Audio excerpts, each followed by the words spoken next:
சூடான கடாயில் கொஞ்சமாக எண்ணெய் சேர்த்தி கடுகு பொரிஞ்சதும் வெங்காயம் சேர்த்திக்கலாம். இது கூடவே இஞ்சி பூண்டு பேஸ்ட்டையும் சேர்த்தி நல்லா வதக்கி விட்டுக்கலாம்.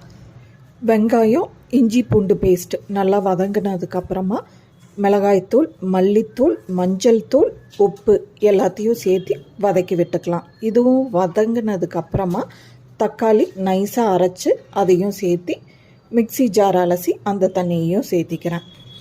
இப்போது மீடியம் சைஸாக கட் பண்ணி வச்ச கேரட்ஸை இதோடு சேர்த்திட்டு கருவேப்பிலையும் சேர்த்தி நல்லா கலந்து விட்டு கேரட் நல்லா வெந்து வர்ற வரைக்கும் ஒரு தட்டு வச்சு மூடி வச்சிடலாம். கேரட் வெந்ததுக்கப்புறமா ட்ரைட் மேத்தி லீவ்ஸ், கொஞ்சமாக சர்க்கரை, கரம் மசாலா ஒரு 1/4 டீஸ்பூன் சேர்த்தி நல்லா கலந்து விட்டால் கேரட் டொமேட்டோ கறி ரெடி. இது சப்பாத்தியோடையும் மேட்ச் ஆகும், ஒயிட் ரைஸோடையும் மேட்ச் ஆகும், தயிர் சாதத்துக்கு சூப்பராக இருக்கும்.